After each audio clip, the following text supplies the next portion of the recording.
예, 하나님의 말씀 보겠습니다. 하나님의 말씀은 계속해서 야고보서 5장 7절부터 11절까지입니다. 야고보서 5장 7절부터 11절까지. 야고보서 5장 7절부터 11절까지 제가 읽어드릴 테니까 여러분들은 눈으로 마음으로 동시에 잘 따라오시기 바랍니다. 야고보서 5장 7절부터 11절입니다. 그러므로 형제들아, 주께서 강림하시기까지 길이 참으라. 보라, 농부가 땅에서 나는 귀한 열매를 바라고 길이 참아 이른 비와 늦은 비를 기다리나니 너희도 길이 참고 마음을 굳건하게 하라. 주의 강림이 가까우니라.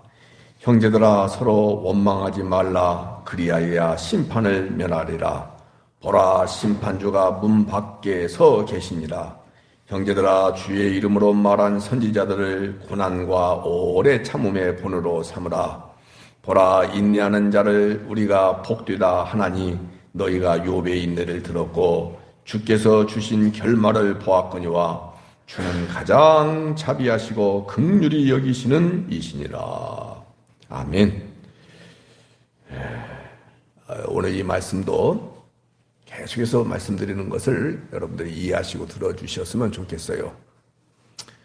성경은 윤리, 도덕, 그 다음에 교회 생활을 어떻게 바르게 할 것인지에 대한 교훈, 또 여러분들이 대인관계 속에서 또는 직장 생활하는 가운데, 가정 생활하는 가운데 어떻게 행복하게 잘 살 수 있는지 그 비결을 가르치고 전하는 말씀이 결코 아니라는 것을 기억하시고, 길이 참으라 라고 하니까 인내, 오늘 인내하는 방법을 배울 것이다, 이런 기대를 하신다면 여러분들 후회할 거예요.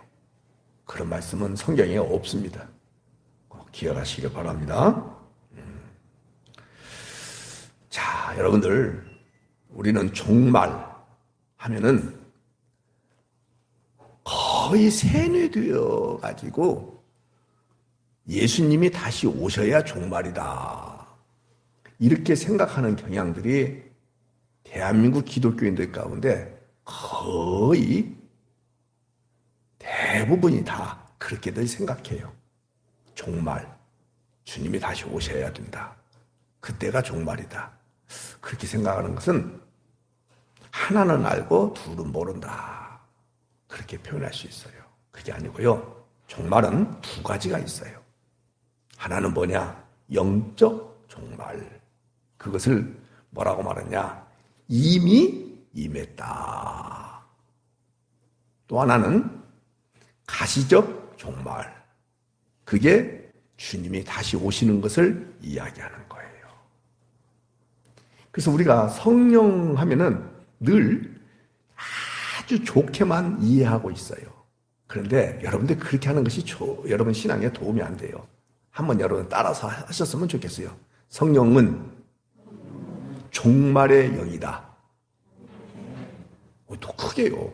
성령은, 자, 유아실도 성령은 종말의 영이다. 유아실 서로 애기 때문에 이야기하는 거 내가 다 보여요. 애기들한테 집중하지 마시고 거기는 안전하니까 다시 한번, 종말은, 아니, 성령은 무슨 영이다? 그 생각. 그러면 성령님이 이미 임했어요, 안 임했어요? 그러면 무슨 영이 임한 거예요? 네, 종말의 영이 임한 거예요. 알겠죠? 그러면 성령이 임했다라는 것은 한번 또 따라서 합시다. 교회가 나타났다. 그러니까 메시아이신 예수 그리스도께서 초림하신 것하고 성령님이 임하신 것으로 인해서 나타난 것이 뭐냐면 여러분과 저인 교회예요. 그러면 교회는 이미 종말을 경험한 자다. 앞으로 종말을 경험할 것이다. 그렇지, 이미 종말을 경험한 거예요. 그래서 여러분들 이미 종말을 경험했다라는 것은 성령님이 임하심으로 인해서 여러분들이 가지고 있는 아담의 생명, 옛 생명, 품으로부터 물려받은 이 육신, 몸 말고 육신, 이것이 이미 내 편에서는 있는 것처럼 보이지만 하나님 편에서는 이미 있다 없다? 없다. 감 잡았죠? 다시 내 편에서는 계속해서 아담의 생명이 남아있는 것처럼 보이죠? 땅에서 얻은 생명이 그대로 있는 것처럼 보이죠?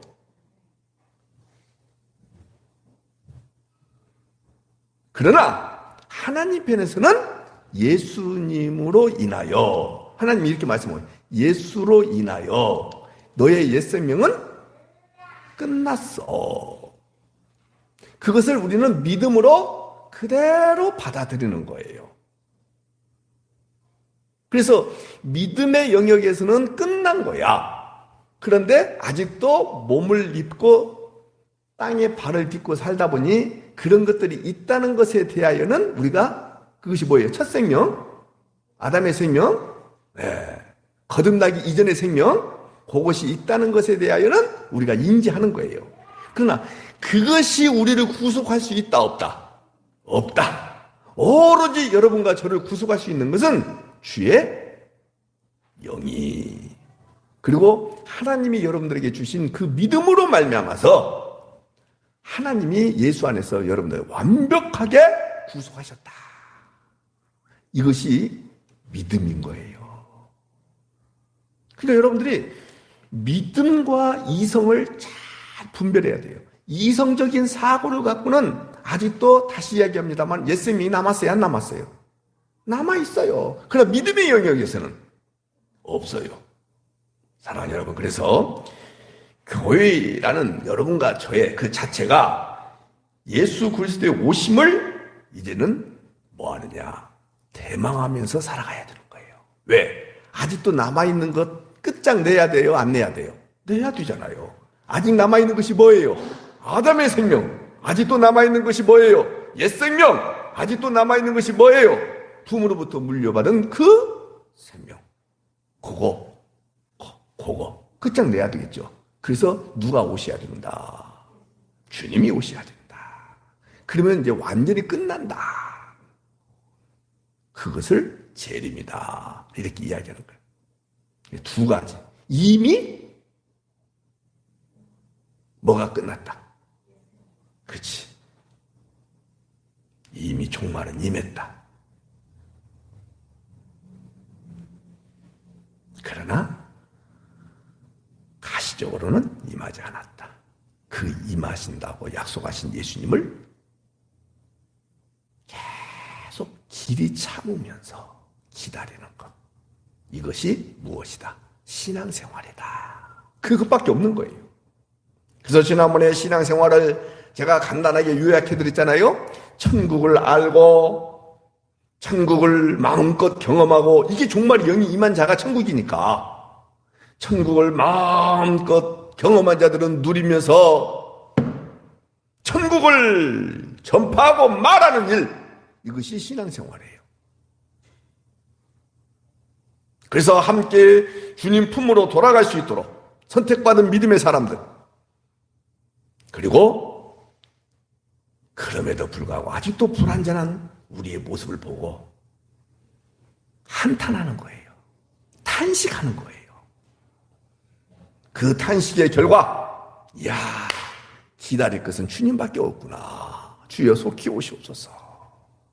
길이 참으면서 기다리는 거예요. 초대교회를 생각해 보십시오. 초대교회는 늘 주님의 재림을 기다렸습니다. 그런데 수년이 지나도 주님의 재림의 징조가 보이지 않는 거예요. 반대로 세상은 여전히 큰 소리 치면서 예수님을 믿고 예수님의 재림을 기다리는 자들을 계속해서 핍박을 합니다. 뿐만 아니에요. 성도라고 일컬어지는 성도들 사이에서도 원망과 불평이 막 계속 나오는 거예요. 예수님 때문에 우리는 고난을 당하고 있는데 그 고난을 면해주기는커녕 고난이 가중되고 있는 거예요. 근데 예수님을 안 믿고 바깥에서 살아가는 사람들은 경제생활도 풍성하게 하고 세상의 모든 향락과 모든 것들을 누릴 수 있는 엄청난 복을 누리고 있다라고 생각하고 있어요. 근데 예수 안에 있는 사람들은 전혀 그러지 못하고 있어요. 그런 사람들을 위해서는 예수님이 빨리 오셔야 돼요. 천천히 오셔야 돼요. 빨리 오셔야 돼요. 근데 더디 오시는 거야. 그러니까 원망, 불평, 짜증 이런 것들이 나왔다. 그래서 여러분들 보세요. 9절에 그래서 9절에 나와요. 형제들아 서로 뭐하지 말라. 원망하지 말라. 그리하여야 심판을 면한다. 보라 심판주가 어디에 서 계신다. 문 밖에 서 계신다. 믿음으로만 받을 수 있는 거예요. 여러분들 어디 문 밖에 서 계세요? 문 밖에 서 계시면 들어오셔야죠. 시퍼렇게 눈을 뜨고 우리가 고난당하는 것을 오히려 재미삼아 쳐다보고 계시고 즐거워하십니까? 문 밖에 서서? 그런 생각이 들 수 있잖아요. 그래서 항상 뭘로? 믿음으로만. 믿음으로만. 7절 보겠습니다. 그러므로 성경 잘 보셔야 돼요. 형제들아 속히 오시지 않는다고 해서 원망하지 마라. 근데 7절에 형제들아 주께서 강림하시기까지 뭐하라? 길이 참으라. 그러면서 예를 들어서 설명하고 있잖아요. 보라 농부가 땅에서 나는 귀한 열매를 바라고 길이 참아 이른 비와 늦은 비를 기다리지 않느냐. 사랑 여러분, 그렇다 한다면 여러분들이 이것을 쫙 잡아야 돼요. 아, 초대교회에 이 사람들은 어떤 고난이 임했을까? 어떤 고난이 임했을까?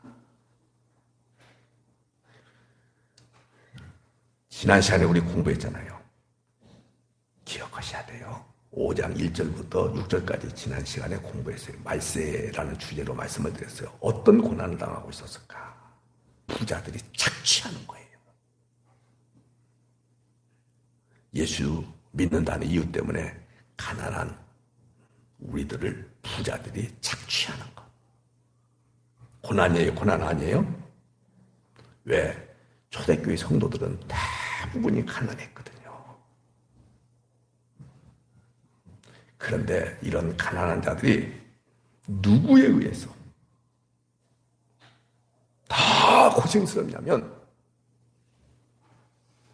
부자들의 착취 때문에 고생스러운 거예요. 그래서 5장 4절 보세요. 보라 너희 밭에서 추수한 품꾼에게 주지 아니한 싹시 소리 지르며 그 추수한 자의 우는 소리가 망군의 주의 귀에 들렸느니라. 착취하고 있죠?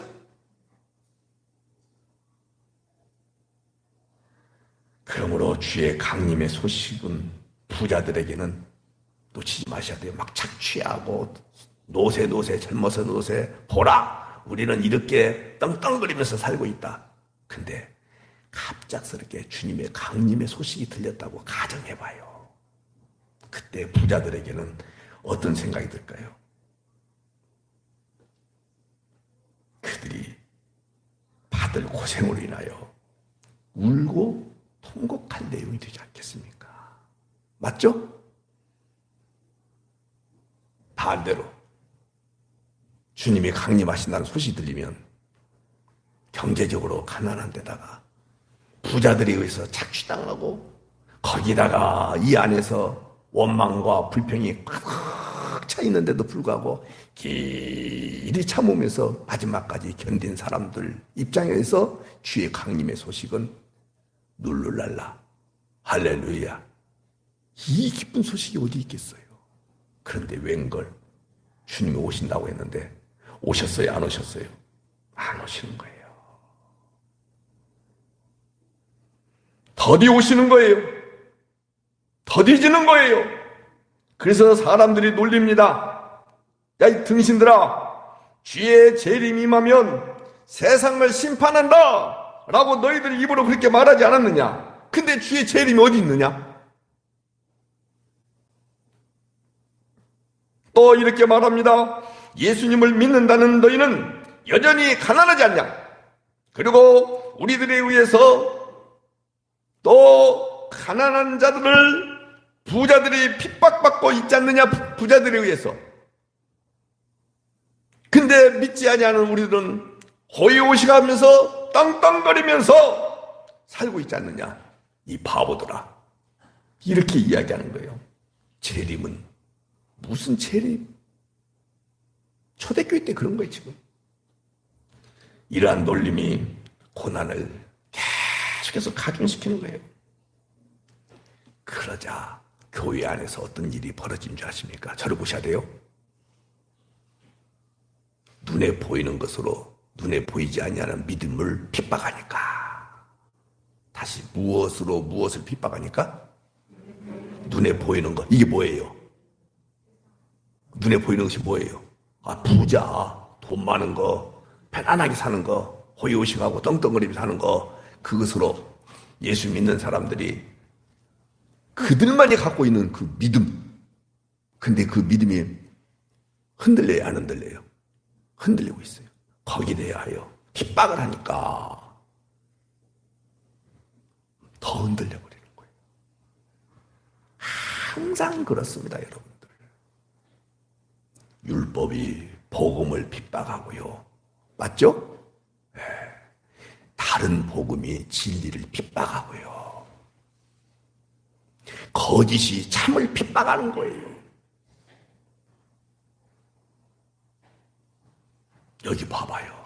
눈에 보이는 것이 눈에 보이지 않는 믿음을 딱 핍박하니까 정말로 믿음으로 진리로 똑같은 말입니다만 복음으로 충만하지 아니하면 얼마든지 흔들릴 수 있는 자들이 여러분과 저예요. 왜? 인간은 몸을 입고 있기 때문에 그래요. 또 감정의 동물이기 때문에 그래요. 그리고 나 혼자 사는 것이 아니라 주변 사람들이 있기 때문에 이렇게 회유하고 압박을 하고 핍박을 하면 흔들릴 수밖에 없는 것이 인간이에요. 그래서 여러분들이 어떤 상황이 오더라도 흔들리지 않도록 하기 위해서는 진리로 충만한 것, 복음으로 충만한 것, 이 길밖에 없어요. 기도 많이 했다고, 종교생활을 잘했다고 여러분들이 안 흔들린다. 오히려 그 사람들이 더 잘 흔들려요. 뭐밖에 없다고요? 따라서 해보세요. 뭐밖에 없다고요? 진리밖에 없어요. 진리밖에 없어요.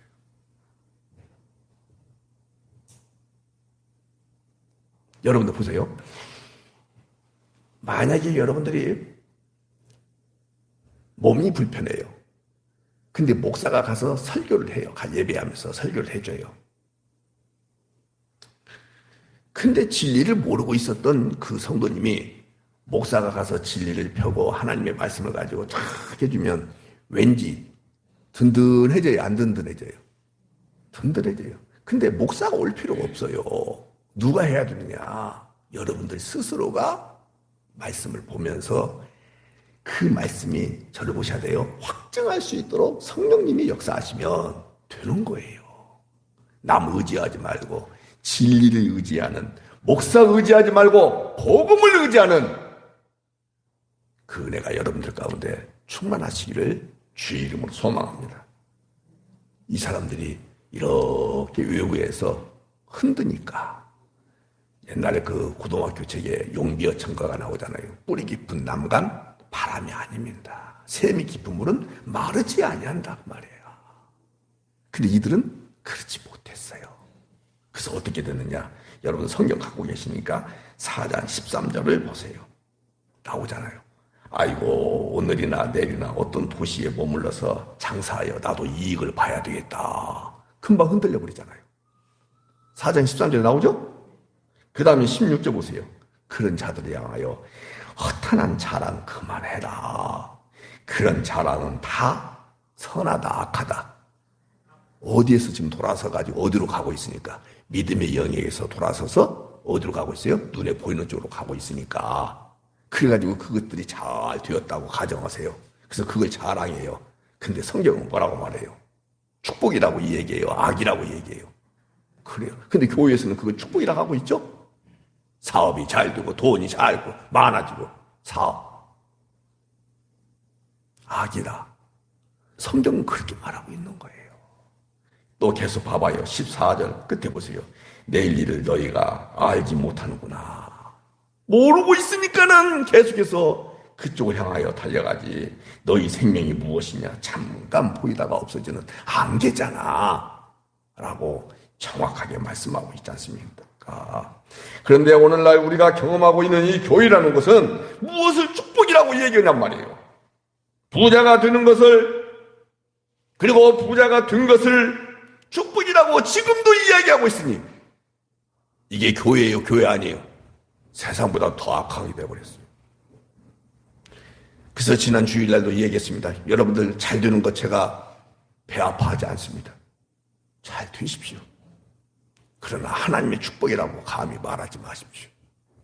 언젠가도 제가 잠깐 말씀드렸습니다만은 한국 교회가 하여튼 그냥 쉽게 계산해서 100년 전에 기독교가 한국에 오면서부터 이게 경제 부흥과 더불어 맞물려 가지고 성장하다 보니까 하나님이 축복하셔서 우리나라가 이렇게 잘 산다. 이렇게들 말하는데 생 거짓말입니다. 생 거짓말입니다. 그럼 속지 마세요. 그건 종교인들이 하는 말이에요. 오히려 경제 부흥과 함께 교회는 점점 타락해지고 있습니다. 근데 회복할 가능성이 없을 만큼 타락해버렸습니다.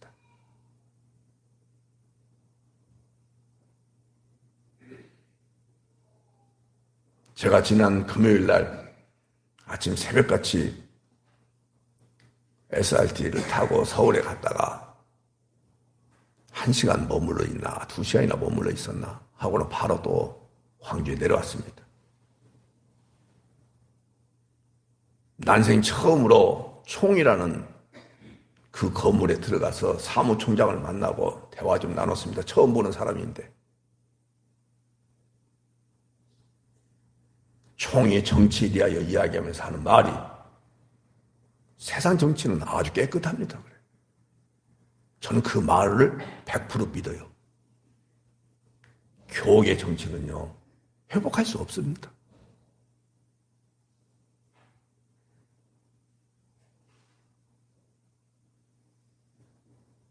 늘 긍정적으로, 늘 좋게만 보는 사람들이 있어요. 아닙니다. 사실이 그렇습니다. 세상에서는요, 국회의원이나 기초단체, 이런 대통령 선거 때 돈 잘못 쓰면은 그냥 목 날아갑니다. 그러나 여기는 그렇지 않습니다. 어마어마하게 돈 많이 써요.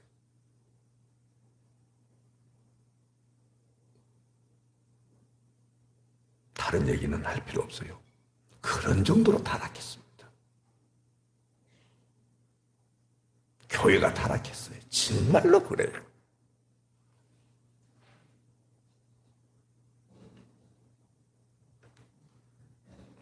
지난 시간에 그 얘기했죠.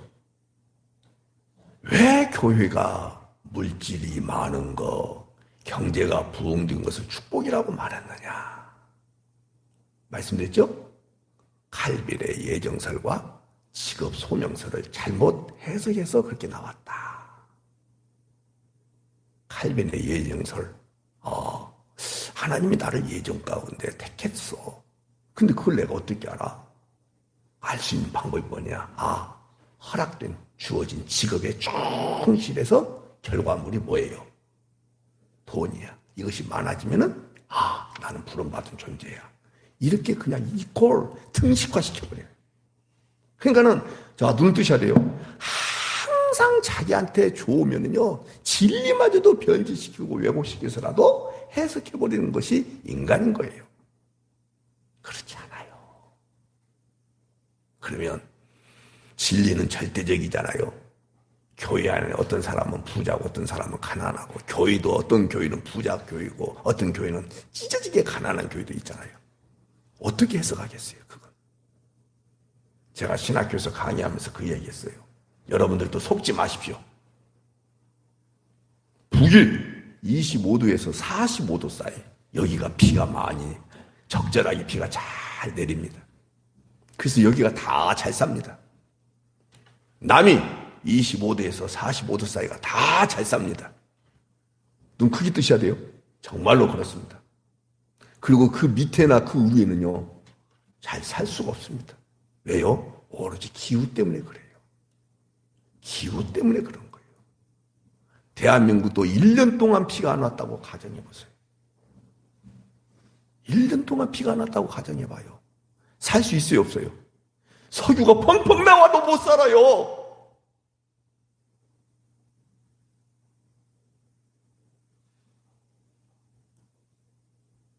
일본은요, 교회 눈 씻고 봐도 안 보여요.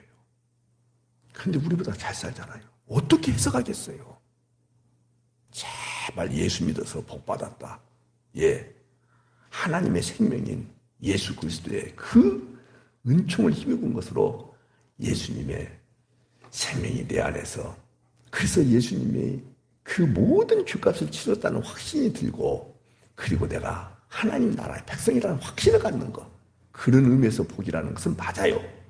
그러나 눈에 보이는 것으로, 손에 만지작거릴 수 있는 것으로 복 이런 이야기 하는 것은 종교인들이 하는 것이고, 강단에서 종교 서비스 해주는 종교 장사꾼들의 말에 현혹된 거예요. 전혀 그렇지 않습니다. 제가 여러분들에게 수차례 얘기했잖아요. 저는 저 나름대로는 거예요. 철저히 11조도 하고 헌금 생활 여러분들 못지않게 합니다.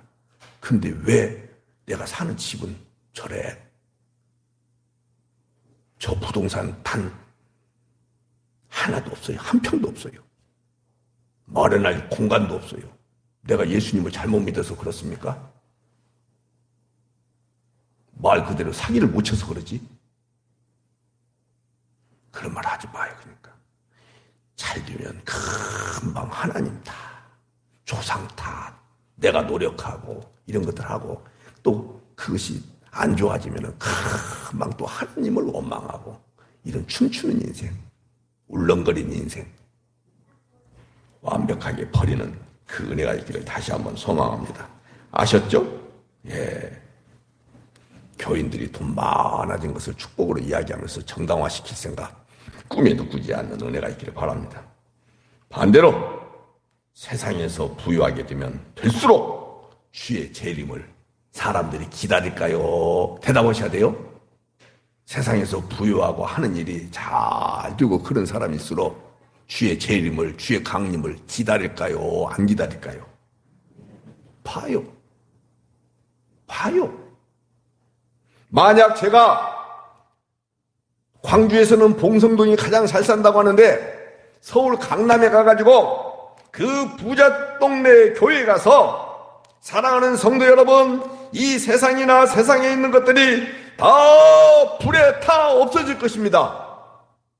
베드로후서 3장이 나오지 않습니까? 이렇게 설교했다면, 그리고 여러분들이 아직도 땅에 천착돼서 눈에 보이는 것, 손에 가시로 만질 수 있는 것들, 강박적으로 만질 수 있는 것들을 복이라고 일컬어진다면, 여러분들 회개하고 예수님을 바르게 믿어야 됩니다 라고 말한다면, 그리고 이 본문을 향해서 이 말씀을 그대로 선포한다면, 그들의 반응이 어떻겠습니까?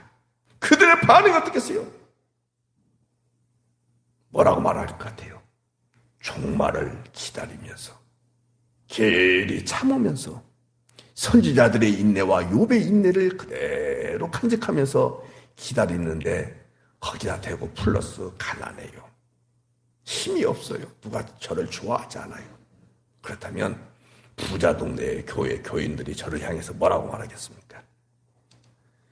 네가 무능하니까, 이 세상에서 실패했으니까 주의 재림을 기다리면서 주의 재림을 기다리지 않는 것처럼 보이는 우리를 정죄하고 있잖아. 거꾸로 주의 강림을 기다리고 있는 우리를 향해서 눌리지 않겠습니까? 사랑하는 여러분, 기독교가 기독교다워야 돼요. 속지 마세요. 제발 속지 마세요. 그러면 우리 베드로후서 3장을 한번 봅시다. 나와요.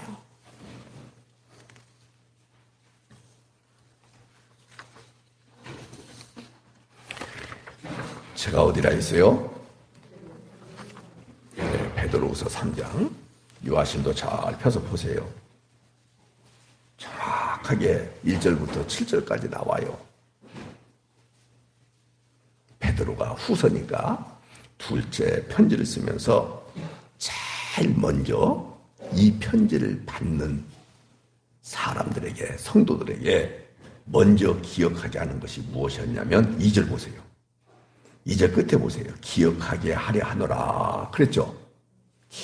내가 편지를, 두 번째 편지를 보내는데 너희들한테 기억하게 하기 위해서 편지를 보내는 거야. 근데 뭘 기억하게 하느냐 보세요. 2절 거룩한 선지자들이 예언한 말씀을 기억하게 하기 위하여. 또 하나, 주 되신 구주께서 너희의 사도들로 말미암아 명하신 것을 기억하게 하려 하노라. 여러분들, 가장 큰 문제가 뭔지 아십니까? 종말은 대한민국 기독교인들의 대부분이 그렇게 생각하니까 나는 아니다라고 생각하지 마시고 말씀을 잘 들으셔야 돼요. 가장 큰 문제가 뭐냐? 왜 그래? 종말은, 따라서 합시다. 종말은 내가 죽을 때쯤이나 생각할 문제다. 지금 생각할 필요가 있다 없다? 이렇게 생각해요. 종말은 이미 임했어요. 가시적으로 임하지 않았을 뿐이에요. 근데 그 종말은 생각하지도 않고 언제요? 내가 죽을 때쯤이나 생각할 문제, 이렇게 돌려버려요. 정말로 교회 다닌다고 해서 교회에서 직분을 받았다고 해서, 맡았다고 해서, 내가 어떤 큰 교회 다닌다고 해서 구원을 보장하는 것 절대 아닙니다. 제가 어젯밤에 10시까지 강의했는데 그 교회 가서도 그랬어요. 여러분들 빨리 죽으십시오. 천국이요 텅텅 비어 있답니다. 제가 그랬어요. 아니요, 얼마나 많이 갔는데요. 아니요, 온 사람 별로 없다는데요. 여러분들로 채워야 되겠습니다. 우리는 말이 씨가 된다는 속담을 딱 믿고 살아요. 뭐가 씨가 된다고요? 참 진짜 웃겨. 기독교인들은 그런 속담에 사로잡히지 마세요.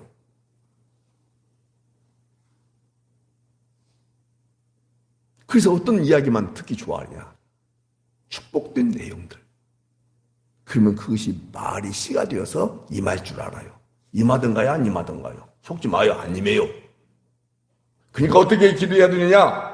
하나님 아버지, 우리 교회 누구누구 집사님 지금도 믿음으로 살아가지 않습니다. 하나님 믿음으로 살아가지 않는 그 문제 때문에 하나님이 오히려 징치해 주십시오. 심판해 주십시오. 제가 그렇게 여러분들이 듣는 가운데 여러분들의 손을 잡고 내가 기도한다고 하면 기분 좋아요, 나빠요?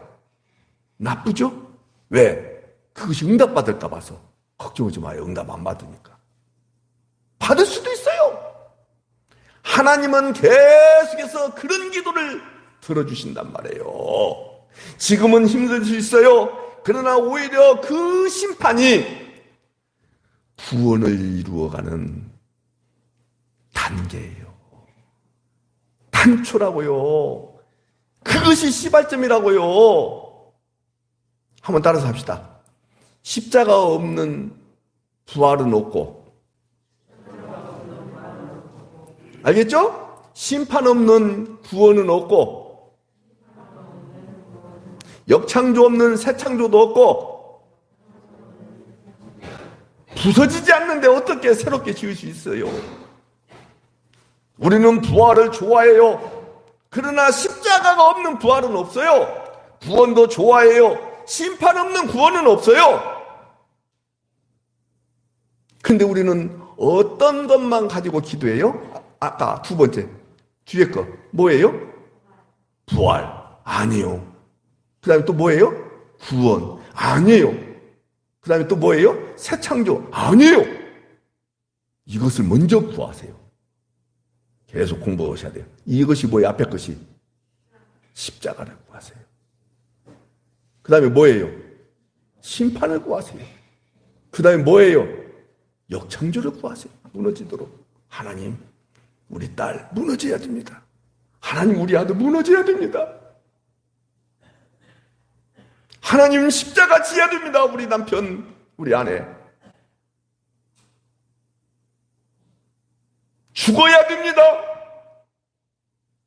그래야 부활이 있고, 그래야 심판받아야 구원이 있어요. 지금은 눈을 뜨고 강박색에서 땅을 딛고 제가 살기 때문에 심판이나 십자가나 역창조에 대해서 받아들일 수 없을지 몰라도, 하나님이 그렇게 하셨어라도 저도 그렇고 우리 가족들도 그렇고 우리 교인들도 그렇고 교회도 그렇고 나라도 그렇고 기독교도 전부 주님이여 새 창조하기 위해서는 역창조가 일어나야 됩니다. 주님, 그 일에 주님 개입해 주시옵소서. 이 기도가 전제가 되어야 여러분들의 신앙이 놀랍게 신장되는 거예요. 아마 제가 여러분들 손잡고 기도할 때 왜 이래? 앞에 것이 뭐예요? 십자가. 자꾸 해봐요. 두 번째 뭐예요? 심판. 자꾸 해봐. 그 다음에 뭐예요? 세 번째가? 그거 놓고 기도하면, 예를 들어서 내가 머리에 손을 놓고 이렇게 기도한다 그러면 손 다쳐버릴걸? 특별히 우리는 누구 건드리면 되게 자존심 상해요? 저 안 해.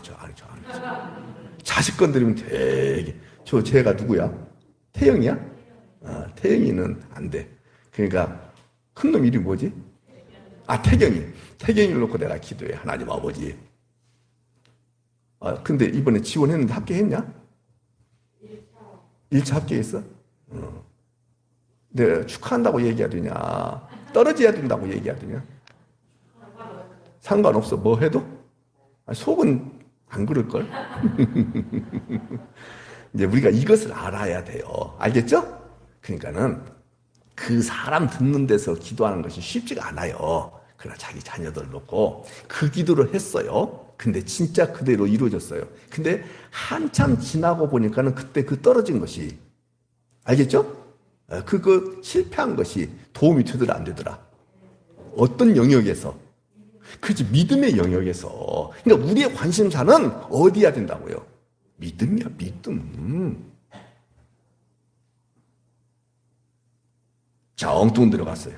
보세요. 그래서 내가 죽을 때쯤이나 생각할 문제로 종말을 생각하는 것은 큰 잘못이다.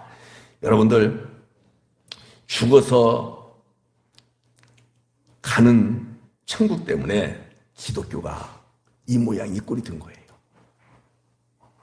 두 가지를 말씀드릴 거예요.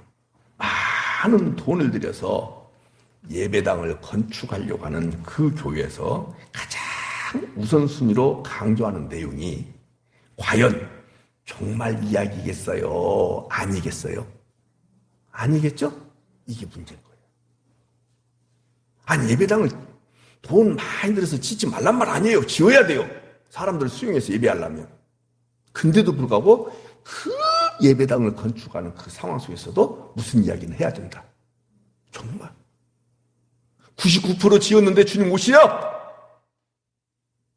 아니 1%밖에 시작 안 했는데 주님 오신다면 얼마나 다행이에요. 근데 99% 지어가지고 완공을 곧 해야 되는 입장인데 얼마나 좋아요. 화려하게 막 주님의 영광, 주님이 임하셨습니다, 주님이 일하셨습니다, 주님이 축복입니다, 이렇게 말하고 싶은데, 다른 사람들의 막 부러움의 대상이 되고 싶은데, 담임 목사가 완벽하게 옳은 정신을 갖고 있어요. 옳은 방향성을 딱 갖고 있어요. 사랑하는 여러분, 다음 주면은 우리 교회는 완공됩니다. 그럼에도 불구하고 여러분들은 잊어서는 안 돼야 될 것이 있습니다. 다 지어놨는데 주님 재림하신다면 이게 무슨 꼴입니까? 이 생각하지 마십시오. 그래도 오셔야 됩니다. 믿는 분만 아멘합시다. 이제 이정순 집사님 딸이 지난 7월 23일 날 결혼했나? 그 다음에 이제 우리 일환이 형제가 내년 5월 달에 결혼합니다. 5월 달이지? 5월 달에 결혼합니다. 근데 5월 27일 날 결혼하나? 26일 날 주님이 딱 재림하셔도 아멘?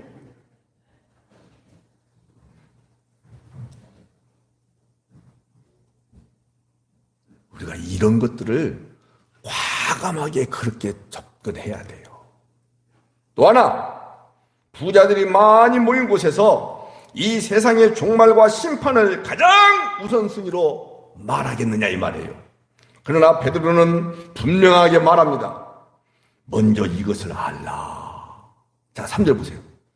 3절. 먼저 이것을 알라. 정확하게 나오죠? 뭘 아느냐? 분명히 말세에 조롱하는 자들이 와서 자기의 정욕을 따라 행하면서 막 여러분과 저를 조롱할 것이다, 안 할 것이다. 그러면서 어떻게 말하느냐? 아이고, 웃기는 소리 하지 마라. 주께서 강림하신다는 약속이 어디 있냐? 조상들이 창 후부터 만물이 처음 창조될 때와 같이 그대로 그냥 있지 않느냐? 이는 하늘이 옛적부터 있는 것과 땅이 물에서 나와 물로 성립된 것도 하나님의 말씀으로 된 것을 그들이 일부러 뭐 하려고 한다? 그럼 잊으려 함이로다. 그리고 또 뿐만 아니라 뭐까지 하냐면 그때의 세상은 물이 넘침으로 멸망하였으되요. 그렇죠? 무슨 말이에요? 홍수의 심판을 있도록 만들어가요. 근데 우리 가운데 그런 것들이 있어요, 없어요? 안 된단 말이에요. 절대 안 된다 이 말이에요. 절대 안 되는 거예요. 사랑하는 여러분, 그때 여러분과 저에게 누구의 말씀이 위로가 되겠느냐? 그 얘기는 7절 보겠습니다. 이제 하늘과 땅은 그 동일한 말씀으로, 어떤 말씀이에요? 노아의 홍수 때에 하셨던 그 동일한 말씀으로, 그때는 불로, 물로, 근데 이번에는 뭘로? 동일한 말씀으로 불사르기 위하여 보호하신 바 되어 경건하지 아니한 사람들의 심판과 멸망의 날까지 보존하여 두신 것이니라. 오! 그 우리에게는 소망이 있어요, 없어요? 그렇죠. 돈이 많아서 가난해서. 그러면 안 되는 거예요. 많아도 소망, 없어도 소망, 건강해도 소망. 뭐가 말씀이? 연약해도 소망, 성공해도 소망, 실패해도 소망. 우리의 믿음은 실패와 성공에 연동되어 있다, 없다? 우리의 믿음은 건강과 상관이 있는 것이다, 없는 것이다? 우리의 믿음은 돈이 많고 작은과 관계가 있는 것이다, 없는 것이다? 없다. 없다. 그 이야기하는 거예요. 사랑하는 여러분, 이 말씀이 누구에게 위로가 되겠냐 이 말이에요. 믿음으로 인하여 고난받고 있는 사람들에게, 여러분과 저에게. 그러나 세상에서 편안하고 잘 먹고 잘 사는 사람에게는 저주로 들리지 않겠습니까? 또 한 군데 더 봅시다. 그러면 앞부분, 아까 우리는 지금 방금 베드로후서 3장을 봤죠? 이제는 베드로전서 4장 12절부터 보겠습니다. 성경 펴세요. 4장 12절 짧게 말씀드릴게요.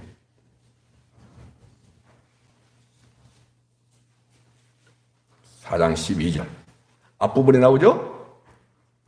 사랑하는 자들아, 너희를 연단하려고는 불시험 이상한 일 당하는 같이 이상히 여기지 마. 13절 같이 읽어요. 시작. 오히려 너희가 그리스도의 고난에 참여하는 것으로 뭐하라. 자, 즐거워라 했죠? 왜 그러느냐, 그게 나와요. 시작. 그의 영광을 나타냈을 때, 주님이 강림하실 때 그 말이에요. 어떻게 되냐, 시작. 너희로 즐거워하고 기뻐하게 하려 함이라. 그 말이에요. 노세 젊어서 노세 뜬땅거리면서 이랬던, 그러면서 예수님을 믿는 그 이유 때문에 가난하고 타고난 기능성이 없기 때문에 가난하고 어렵게 살고 있는, 왜 그러냐면 그 당시는 초대교회는요 예수님을 믿는다는 이유 때문에 세상 사람들과 경제 생활을 같이 할 수가 없었어요. 그래서 가난할 수밖에 없었단 말이에요. 그런 사람들 향해서 막 핍박을 가했는데 여기 나오잖아요. 주님이 다시 오실 때 너희로 즐거워하고 너희로 기뻐하도록 하기 위하여 그리스도의 고난에 같이 참여하는 것을 이상하게 여기지 말라. 여기지 말라 이 말이에요. 그러면서 16절에 그렇게 나와 있지 않습니까? 같이 읽어요. 시작. 만일 그리스도인으로 고난을 받으면 부끄러워하지 말고 도리어 그 이름으로 하나님 앞에 어떻게 하라? 그런데 오늘날 세상은 여전히 동일한 유혹과 핍박이 우리 가운데 있어요, 없어요? 있는데 외부에서 오는 유혹과 핍박이 있는가 하면은 내부에서 믿음이 없기 때문에 돈의 문제로, 건강의 문제로, 합격 문제로, 불합격의 문제로 자존감이 낮아져 버리고 자존심마저도 다 무너져서 극단적인 행동을 취하려고 하는 그런 기독교인들이 있다 이 말입니다. 바보 같은 짓이에요. 정말로 바보 같은 짓이에요. 예수님을 믿어서 나도 세상에서 보암직하게 살아보겠다고 하는 그런 유혹, 그 유혹입니다. 여러분들, 예수님이 사탄의 유혹을 거부했어요? 받아들였어요? 그 거부가 뭔지 아십니까? 생존에 필요한 떡 만들어 먹어라! 종교의 영광을 줄 테니까, 세상의 영광을 더 줄 테니까.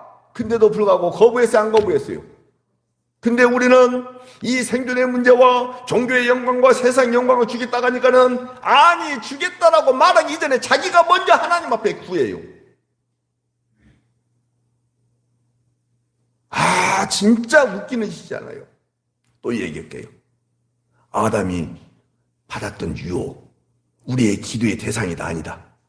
아니다. 둘째 아담이신 예수님께서 받았던 사탄의 시험, 우리의 기도의 내용이어야 된다, 아니다?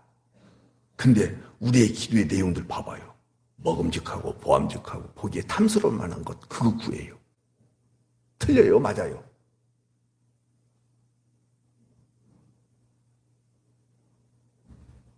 예수님이 거부했던 것 그대로 우리는 달라고 하고 있어요.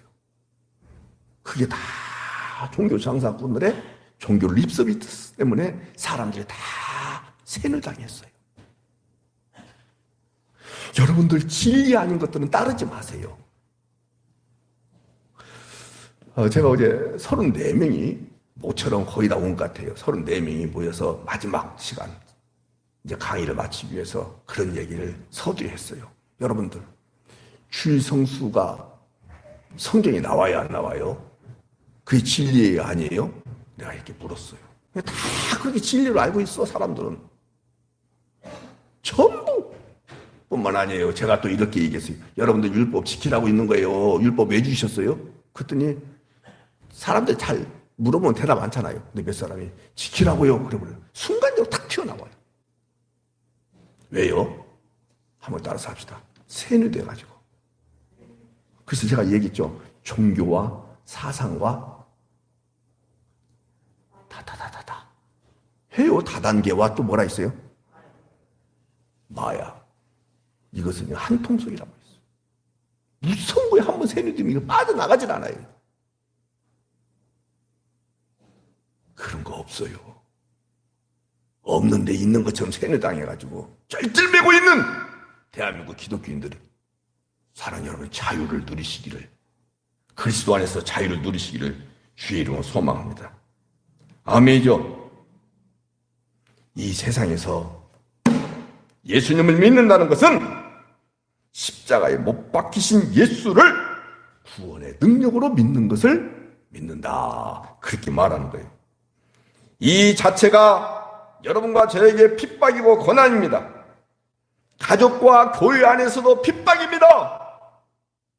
죄송하지만은 제가 우리 교인들하고 대화하는 것보다 목사님들하고 대화하는 것이 가장 힘들어요. 왜? 종교성에 꽉 찌들어 있고 성경에 나오지도 않은 것인데 성경에 나온 것처럼 딱 갖고 있어요. 그냥 움직일 수 없는, 지난주에 그렇게 표현했죠? 화석화가 돼 있어요. 그냥 그 진리 아니에요. 아닌 거 다 버릴 수 있는 은혜가 있기를 바랍니다. 오늘날도 동일하게 이 세상을 심판하시기 위해서 오실 예수님을 기다리는 자가 신앙인들입니다. 받아들일 수 있죠? 다시 보겠습니다. 예수의 재림을 믿는 사람들은 초대교회나 지금이나 핍박을 받아야 되는 거예요. 그러나 반대로 이 세상의 심판과 주님의 재림을 말하지 않으면 핍박이 있을까요? 없을까요? 없습니다. 이 세상에서 사는 일에 희망을 주는 사람을 누가 핍박하겠습니까? 여러분들 마음속에 소원하는 거 있습니까? 간직하고 제가 기도하겠습니다. 여러분들 아픈 부위가 있으면 거기다 손을 얹으십시오. 제가 기도하겠습니다. 말도 안 되는 해석을 하면서 누구든지 무엇이든지 기도하면 주님이 들어주신다고 요한복음 16장에 말씀하고 있지 않습니까? 뭐든지 여러분들 기도하십시오. 성경 해석을 잘못하고 있거든요.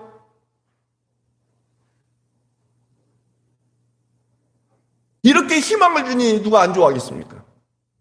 그러나 여러분들, 교회는 여러분들에게 희망을 주는 곳이 아닙니다.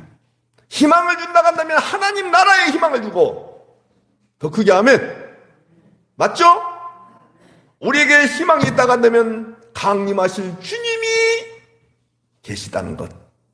그리고 희망이 있다고 한다면 이미 종말은 임해 있다는 것. 그래서 지금 현재 여러분들의 어떤 삶을 살든 무슨 삶을 살든 여러분들이 어떻게 살려고 가치관을 방향성을 정했던 그것과는 전혀 상관없이 종말의 영이 여러분들 가운데 임했기 때문에 떠나신다 안 떠나신다? 안 떠나세요. 제가 여러분들에게 100만 원을 빌려줬어요. 돌려줄 줄 알고 빌려줬죠. 돌려줄 줄 알고 빌려준 거예요. 알고 모르고 그 사람에 대해서 알고 제대로 알고 모르고 손을 이렇게 잡고 하니까 내가 사모님한테 가네. 근데 빌려줬을 때는 다시 돌려줄 줄 알고 빌려줬는데 떼어먹었어 안 떼어먹었어? 그냥 내가 능력자예요 능력자가 아니에요? 능력자가 아닌 거예요. 모르니까. 근데 하나님은 능력자예요.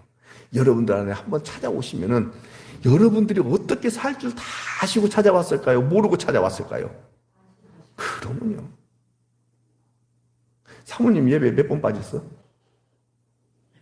지난주 2번 빠졌지? 3번? 연속 3번 빠지고 오늘 처음 나와서 아주 빌어먹을 신앙을 갖고 있어. 별로 안 좋은 사람이지? 이렇게 말하니까 다른 사람들은 나는 4번인데 나는 10번인데 그런 것을 주님은 다 아시고 모르시고 주일 성수 철저히 하고 아침 새벽부터 밤늦게까지 나는 일도 안 하겠습니다. 공부도 안 하겠습니다. 뭣도 안 사 먹겠습니다. 이런 작심을 하고 그것이 건강한 신앙인 줄 알고 살아가는 그런 사람들을 주님이 뽑으셨다. 많이 범죄하고 뻔히 반역할 줄 알고 뽑으셨다. 예수님의 그 수제자라고 일컬어졌던 베드로 봐봐요. 다 아시고 주님이 뽑으셨어요. 모르시고 실수하신 거예요. 아셨죠? 그 여러분들 어떻게 살지 다 아세요. 걱정하지 마요. 그래서 나는 반드시 살아야 돼. 나는 똑바로 살아야 돼. 나는 옳게 살아가야 돼. 여러분들 무거운 마음 갖지 마세요. 김용희 성교사님 하신 말씀 그대로 전달한다면 생겨먹은 대로 살아요. 그냥. 제 안에 표현대로 한다면 헤로도가 그렇게 된 걸 어떻게 하겠어요? 헤로도가 그렇게 된 걸 어떻게 하겠어요? 아니 자동차에서 내리면 문을 잠궈야 돼요? 그냥 나와야 돼요? 차집사님 내가 물어본 거야. 문을 딱 잠궈야지. 그냥 나와요. 가고 하루 어떤 때는 하루 반 그냥 그대로 문 안 잠궈졌어. 근데 그것들이 한두 번은 아니야. 그러면서 하는 말, 내 회로도가 그렇게 생겼으니까 여보 이해해? 그래. 내가 그것을 알았다면 내가 결혼 안 했을 텐데 몰랐어. 이렇게 무능해요 내가. 그런데 누구나 아신다고요? 이제 이해가 되시죠? 걱정하지 마요.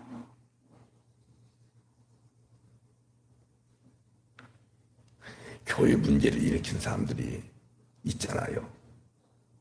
내가 능력자라고 한다면 그 사람이 몇 년 후에 교회 문제를 일으킬 것이다 알고 안 받아야 되죠. 아니 다른 교회 가서 신앙생활 하십시오. 근데 몰라요, 저는. 근데 여러분이 믿고 제가 믿는 하나님은 다 아신다, 모르신다. 아신다. 알겠죠? 그렇기 때문에 여러분들 희망을 주는 말에 대하여 현혹되지 마시길 바라요. 우리 주님 반드시 오십니다. 아멘이죠? 그럼 어떻게 기다리느냐? 아직도 끝날라 멀었네. 7절, 8절 잘 나왔어요. 아까 읽었죠? 농부가. 여러분들 보세요. 농부처럼 기다리는데 저기 이스라엘 땅, 팔레스타인 땅은요. 비를 흡수하는 땅이에요. 쉽게 얘기해서 모래 같은 데다가 물을 딱 뿌리면 물이 싹 들어가 버리죠. 그런 땅이에요. 그래서 다 천수답이에요. 오로지 뭐만 기다려야만이 된다? 근데 우리는요, 한 5개월, 6개월 동안 가뭄이 들더라도 이런 밭에나 산에 같은 데 보면은 나무 자라요? 식물 자라요? 안 자라요? 자라요. 천수답이 아니니까 그래요. 근데 거기는 안 그래요. 그래서 그때 얘기했죠. 갈릴리를 구경해야 되는데 내일 비가 올 예정이다. 그렇게 예보가 떴다라고 가이드가 이야기하니까 80 넘으신 그 기도파 권사님이 밤새도록 기도했다는 거야. 하나님 아버지요, 내일 비 오지 않아야 우리가 갈릴리를 구경할 수 있습니다. 비 오지 않기를 예수 이름으로 기도합니다. 아멘. 근데 이 양반이 입을 딱 다물고 있었어야 되는데 다행히도 비가 안 왔어요. 근데 입을 다물고 있어야 되는데 가이드 앞에 그 얘기를 한 거야. 그래서 가이드가 이렇게 이야기해 줬대요. 권사님, 이 나라는 비가 안 오면 망해요. 누구 이익을 위해서 기도를 했다는 거예요?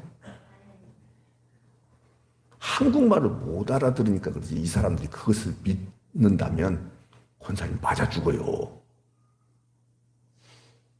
이게 한국 기도, 한국 교인들의 기도야.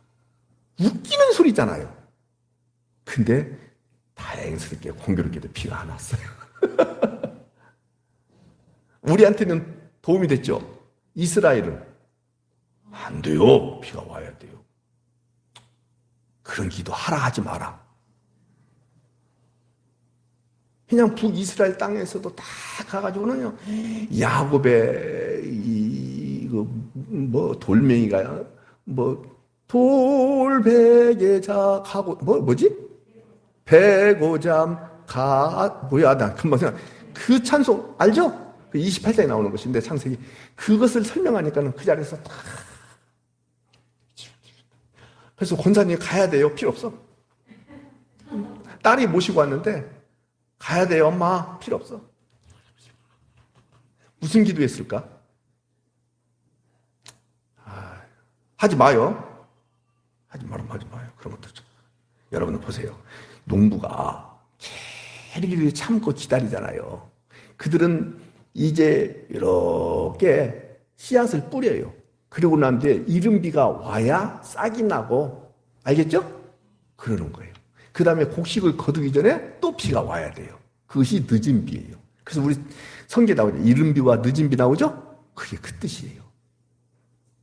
그런데 예를 들어서 말씀드릴게요. 포도나무를 꺾고지 하잖아요. 그때 뿌리가 내렸는지 확인하기 위해서 뽑아보고, 아직 안 내렸네. 갖다 집어넣고, 다시 뽑아보고, 갖다 집어넣고. 그런 사람 있어요, 없어요? 뿌리가 언제 내릴지는 몰라. 땅속에 있으니까 안 보여. 계속 참는 것처럼 주의 강림도 어떻게 해야 된다? 여러분, 주님의 약속을 믿는 자도 똑같이 이렇게 신실하게 기다리는 것이 필요하다. 그 말이야. 자, 얼른 갑시다. 9절. 형제들아, 그래서 서로 원망하라 하지 마라. 심판주가 문 밖에 서서 계신다. 이렇게 말씀하고 있죠? 사람들이 언제 원망해요? 억울한 일이 있을 때 원망해요. 그러나 그 억울함 속에서 주님의 억울함을 우리가 배우라. 이 얘기는 거예요. 여러분들 원망하지 말고 주의 심판을 기다리는 은혜가 있기를 바랍니다. 여러분들 그래서 주님의 재림과 심판을 믿는다면 하나님께 맡길 수 있는 자세, 이것이 신앙인 거예요. 주님 오실 때 기한은 나의 수관이고, 예수님도 그런 말씀 하셨잖아요. 내 수관이다. 일방적인 하나님의 수관이다. 맡기라 이 말이에요. 10절부터 11절 보세요.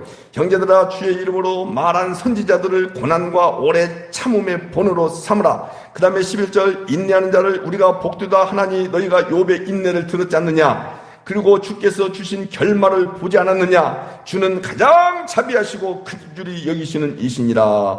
그렇게 말씀하고 있죠. 여러분들, 선지자들이 온갖 핍박 속에서도 주님의 약속을 믿고 기다렸지 않습니까? 선지자들 가운데 핍박받지 않은 사람 한 사람도 없습니다. 그리고 또 욥의 인내를 말씀하고 있죠. 욥의 세 친구들은 욥이 까닭 없이 고난받고 있다는 것을 알았어요, 몰랐어요?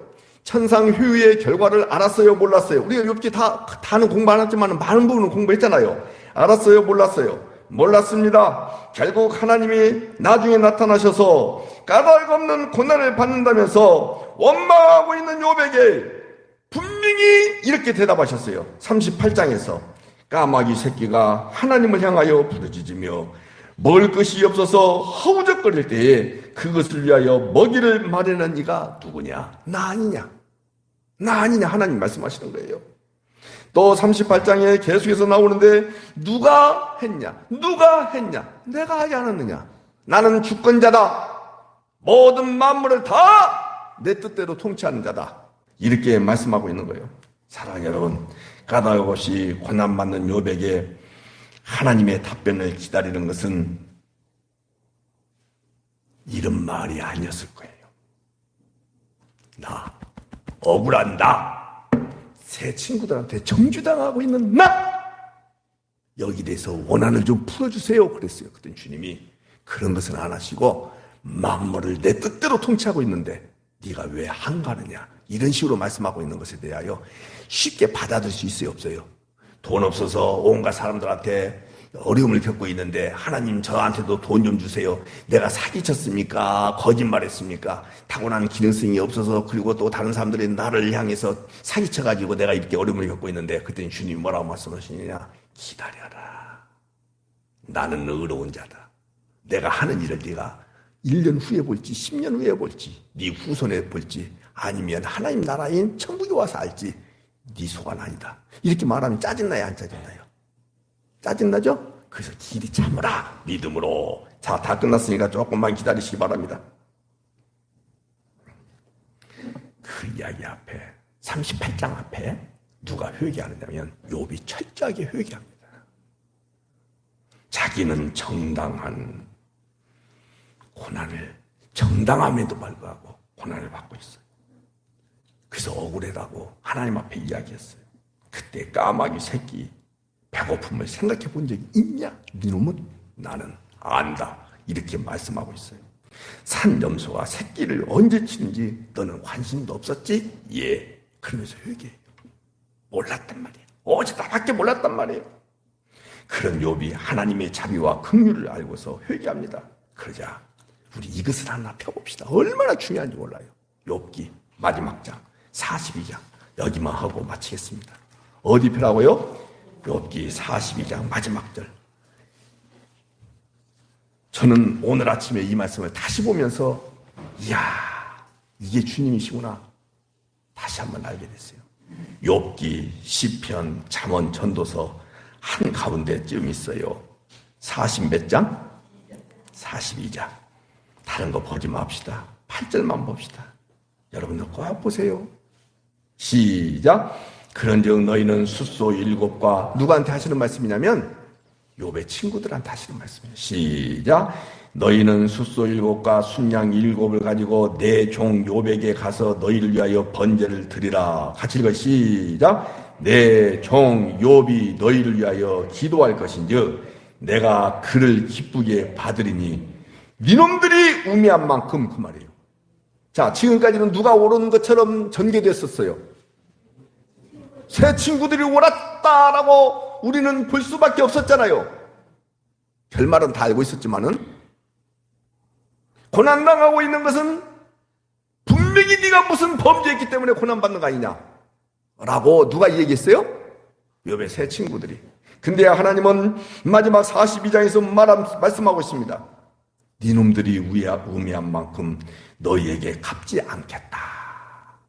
새 친구들이 범죄했죠? 오히려 누구는 범죄하지 않고요. 욥은. 그러면서 같이 읽어 시작.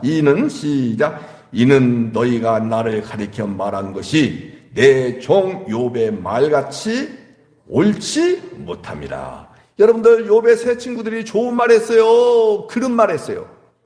좋은 말을 했어요. 여러분들 누가 고난당하면 금방 회개하라. 좋은 말이에요? 나쁜 말이에요?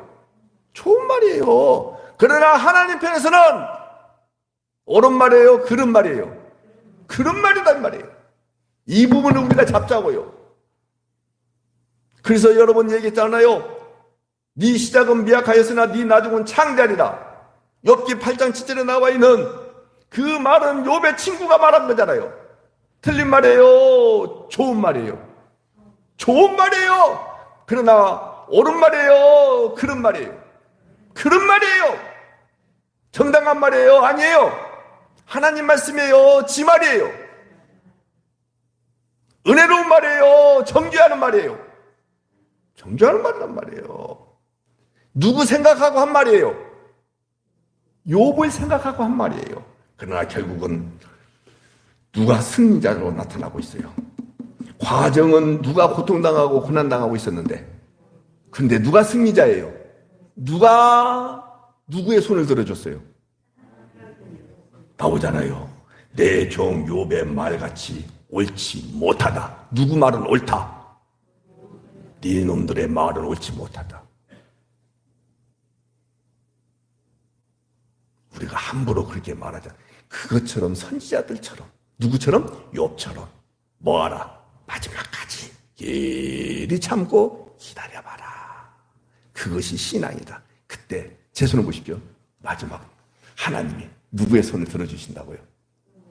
아니, 욥이라고 하지 말고 여러분, 길이 참는 자들한테 누가 하면 하나님, 누구의 손을? 나의 손을. 살아가는 모습은 여러분들 이렇게 표현해서 죄송해요. 살아가는 모습이나 꼬라지나 이런 것들은 형편 있고 없고. 그래서 여러분들 많이 여러분 자신을 정죄하고 다른 사람의 정죄를 받기도 하고 그랬어요, 안 그랬어요? 근데 누가 손을 들어주시더라. 누구의 손을? 감 잡았죠? 근데 교회 내에서 좋아요. 이쪽 사람들은 되게 떵떵거리고 아주 화려하게 찬란하게 살아가요. 이쪽 사람들은 그렇지 못해요. 이쪽 사람들한테도 얼마나 정죄당했는지 몰라요. 근데 하나님이 이쪽 사람들은 손을 안 들어주고 여러분들 들어주시는 날이 올 수도 있다 이 말이에요. 예를 설명하니까 오해하지 마요. 이해가 되시죠? 그래서는 여러분들의 형편과 처지나 살아가는 모습 앞에 정죄당하지 마시고 하나님이 예수님의 피로 나를 사셨다는 확신을 가지시고 건강한 신앙인으로 삶을 멋지게 사시는 은혜가 있기를 주의로 축복합니다. 기도하겠습니다. 주님 사랑합니다.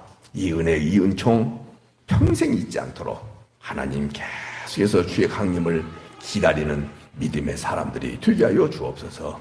사람들의 조롱 앞에 움직이지 않게 하시고 흔들리지 않게 하시고 흔들리지 않는 하나님의 나라를 받았다는 확신을 가지고 마지막까지 가는 은혜가 충만케 하여 주옵소서. 예수님의 이름으로 기도드리옵나이다. 아멘. 우리